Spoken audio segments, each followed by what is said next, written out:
On a warm September night in 1992, here in South Carolina, 23-year-old woman named Dail Dinwiddie danced the evening away with her friends at a local bar called Jungle Gems.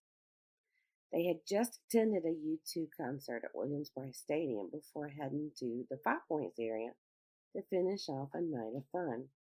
Somehow, Dail became separated from her friends, and the last time she was seen, she was walking near the intersection of Hardin and Green Streets around 1:30 a.m.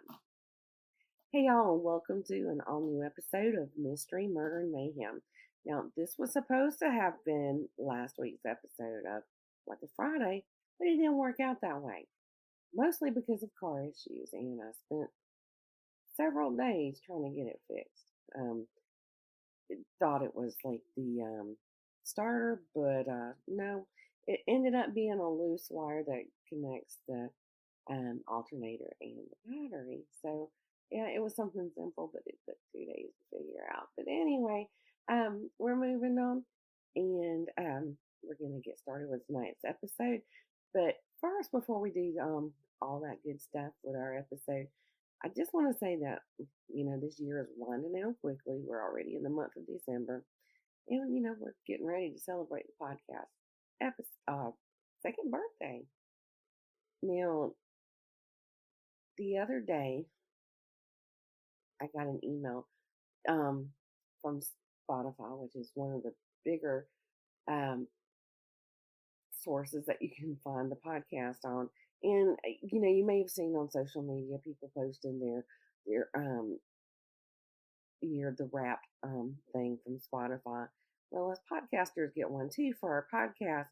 And I just want to say for the second year in a row, the top episode is still Mother's Crazy Sister Kate. Now, if you've not listened to that, I say give it a listen because it's pretty popular. Also, in my wrap for the podcast, it's telling me that we're heard in 21 countries. I think that's just pretty spectacular. But anyway, so, this was season 2, and we're winding that down. And season 3 will be starting after the new year. And I'm so excited to see, what the new year has in store for us here at 3M Studios. All right, let's get tonight's episode started.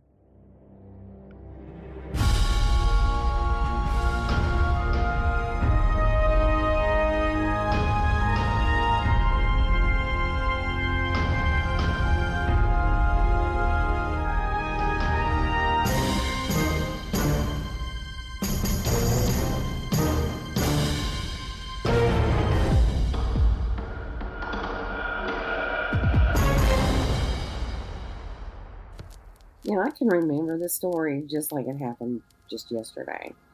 Dail and I were about the same age. I think she's a year or two older than me.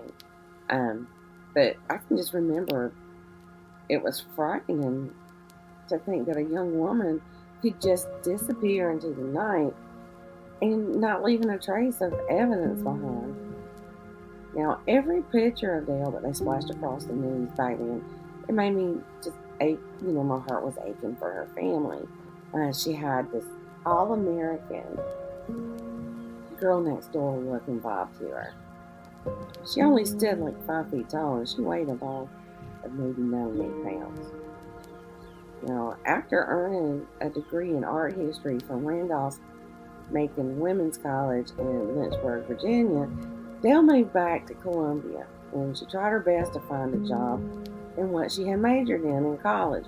At that time, the economy was bad, and that just wasn't happening. So she moved up to Charlotte, North Carolina, and she did find a job, but it wasn't exactly doing what she had dreamed of.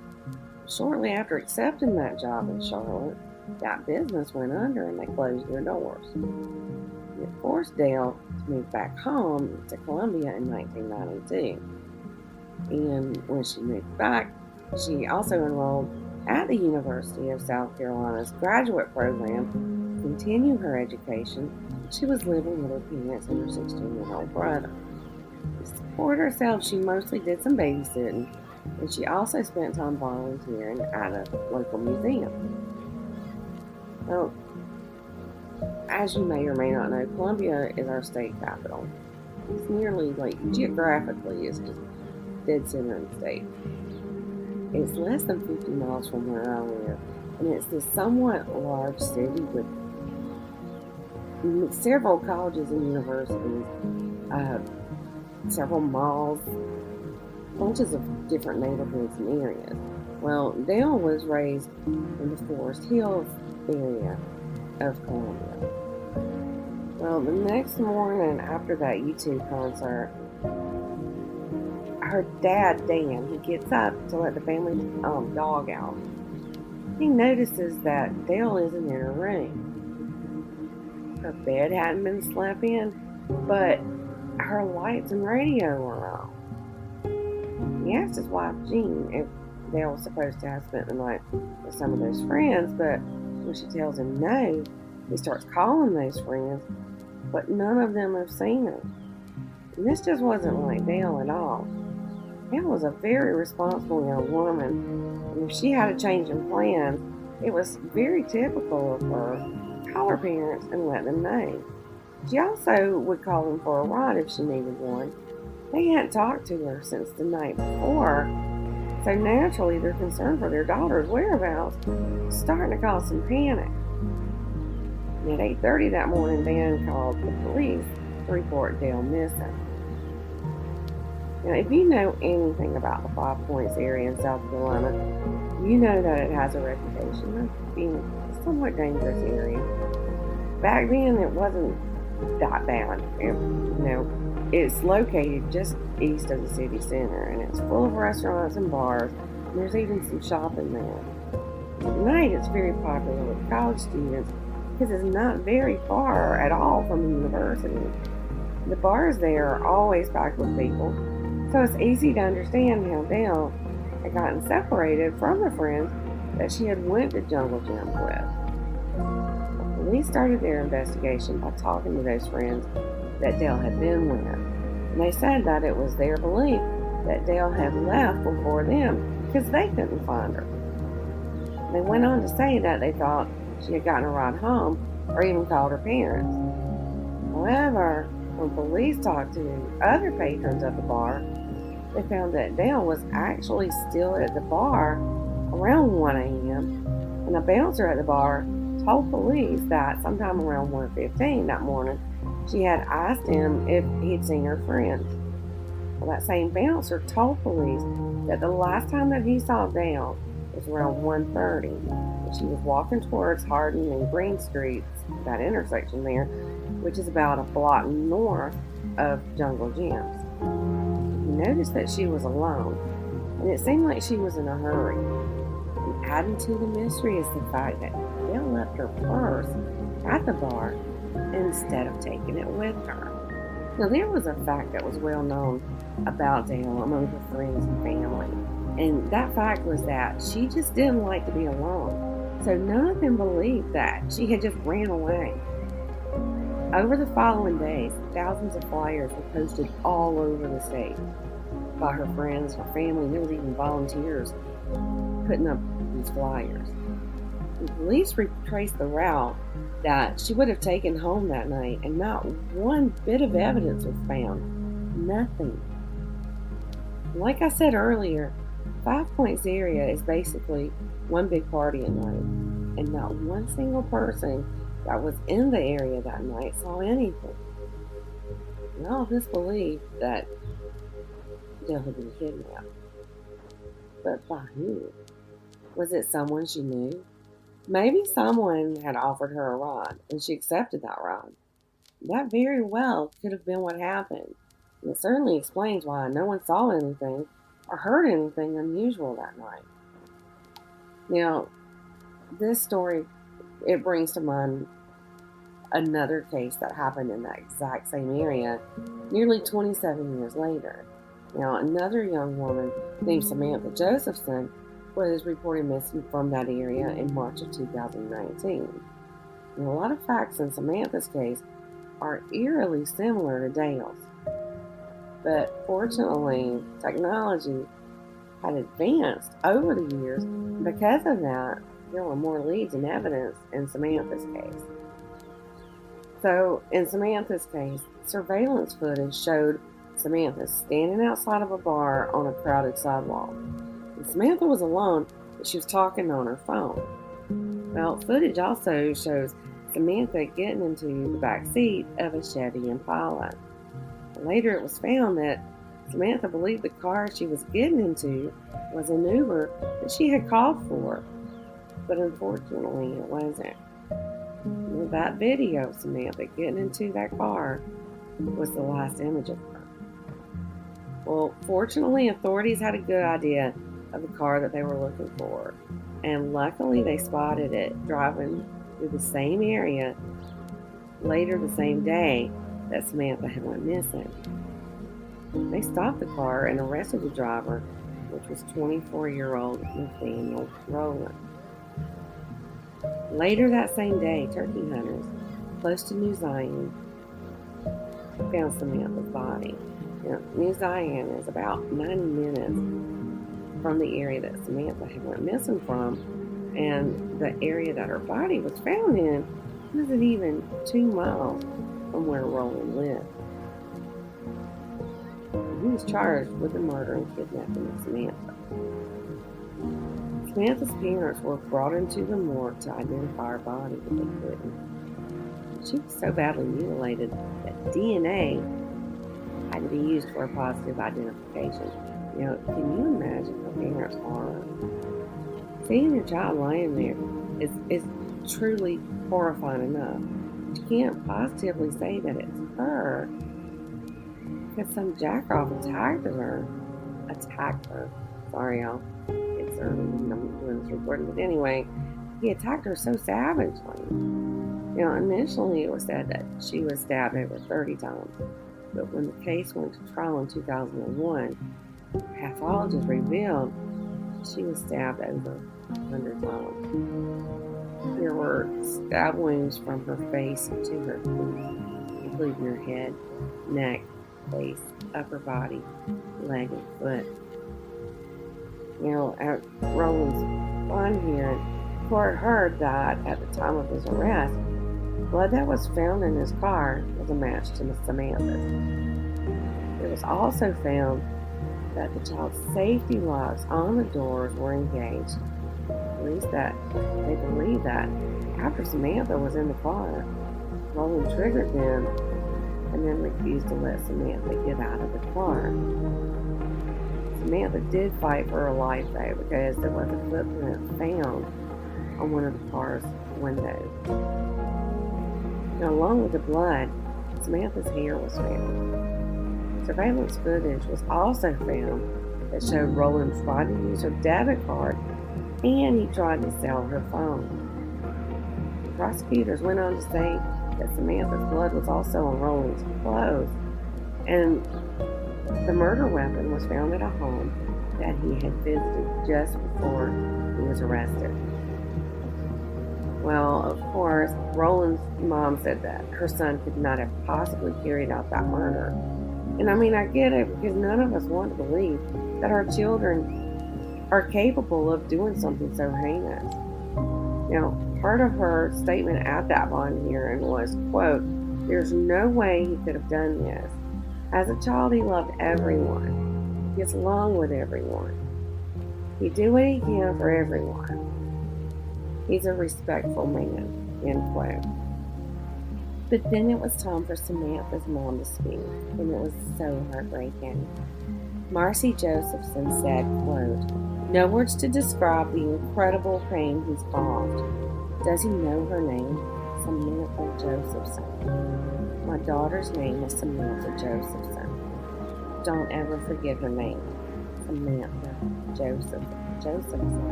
Shame on him," end quote. And then she went on to add, quote, "No words to describe the immense pain his actions have caused our family and friends. He brutally kidnapped and murdered my daughter, my baby. He locked her in the car without any way to escape.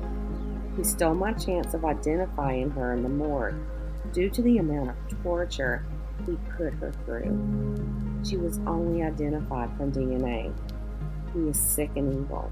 He's a danger to society and poses a significant risk to others. I pray that he hears her screams and pictures the violent act he did when he closes his eyes or has a moment of peace. That's what I see and hear every day. End quote.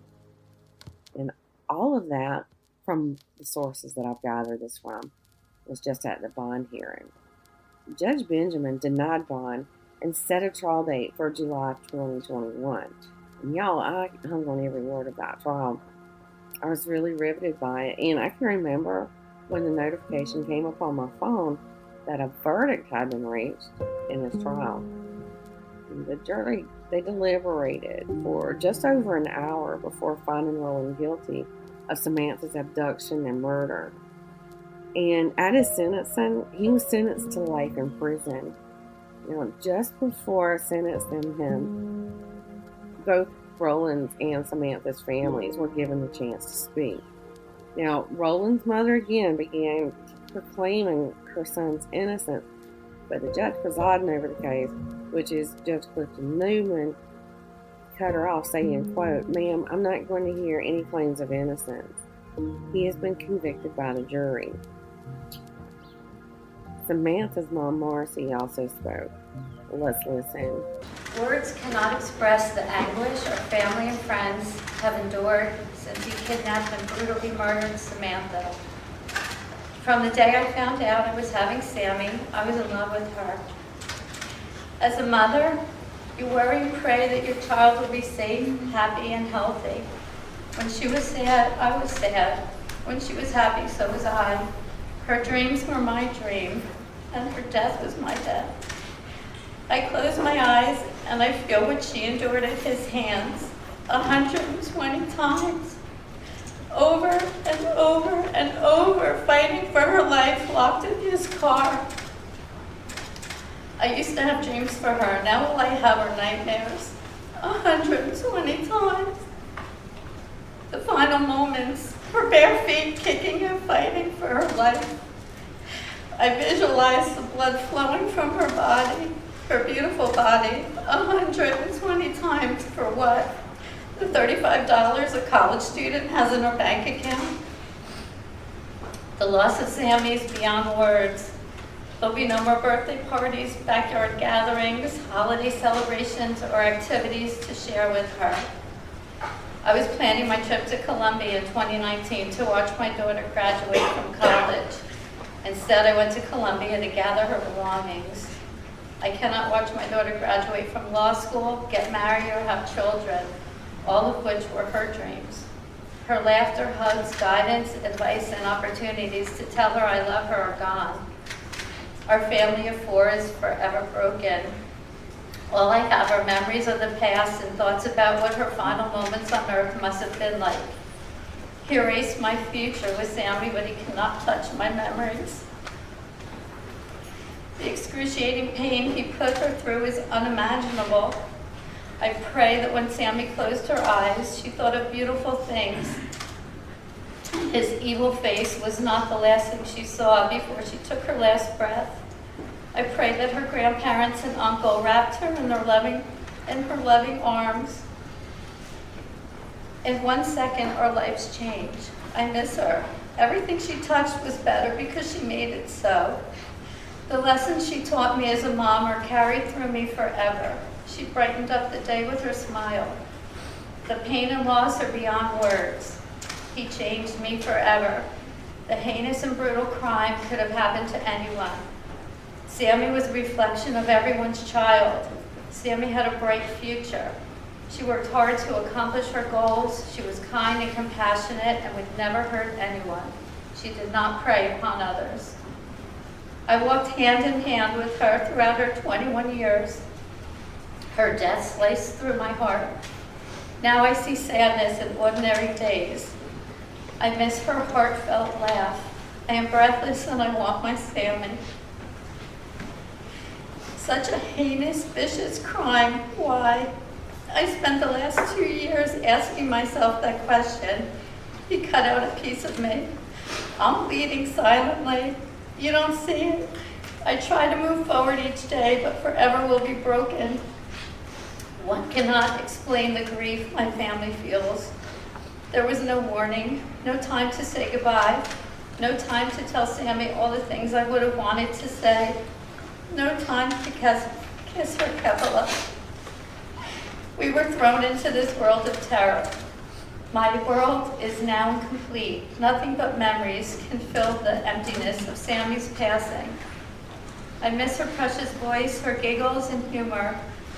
I long to know that she closed her eyes and visualized her family in peace and not his face. I will never comprehend why he did what he did. I try not to dwell on how she died. Rather, I want to remember how she lived, but I'm not there yet. I had the gift of being Samantha's mother for 21 years. I despised everything about him. His eyes glaring at my family during the trial told me everything I already knew about him. He is pure evil. Samantha fought for her life because her life was worth fighting for. I wish I could gather the broken pieces of my heart. I am breathless. I want my Sammy. The ache that spreads throughout my body hurts more each day. I cannot fully express how it feels to lose a daughter. The ache, the longing, endlessly tearing me up inside.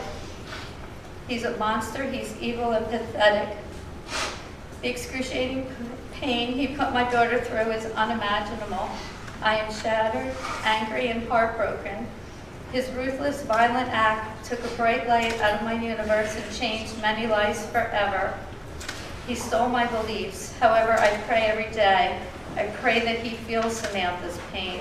I pray that he get what he deserves under the law. I pray that he never has a chance to hurt anyone ever again.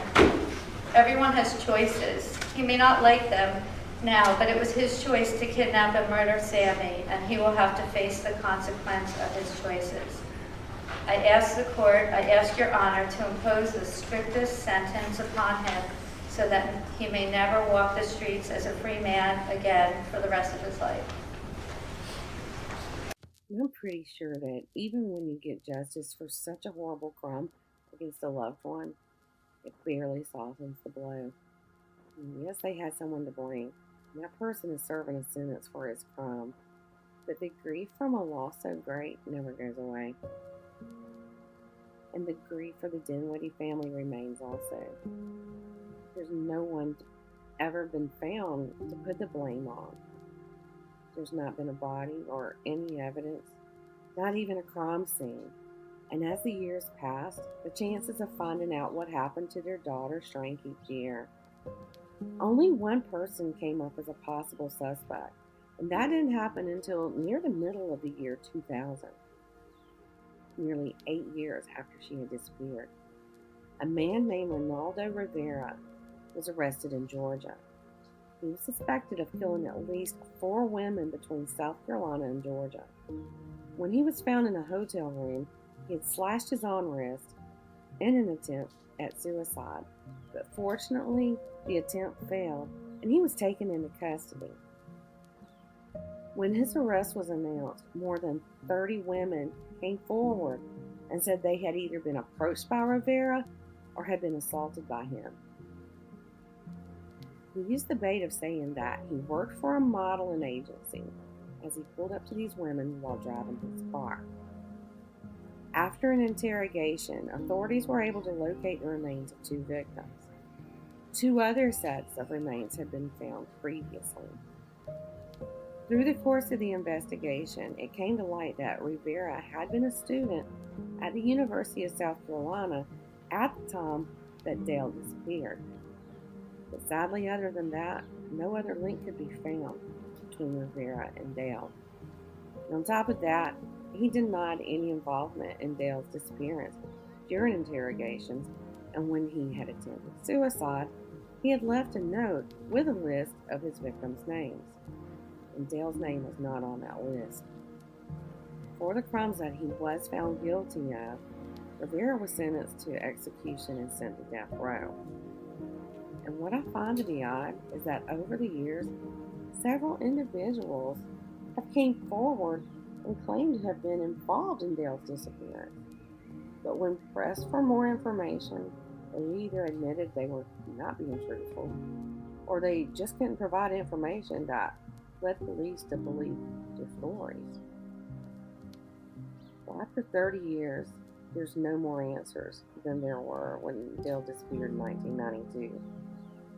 Even psychics have been used, but there's still no shred of evidence in her vanishing. I know it's a long shot because it's been so long, but if you have any information, any little thing in the disappearance of Dail Dinwiddie, please give Crime Stoppers a call at 1-888-CRIME-SC, and of course I'll have that phone number in tonight's episode's description. Well, y'all, that's all I have for tonight. Now be sure to come back on Friday night for an all-new What the Friday. Good night, and have a great week.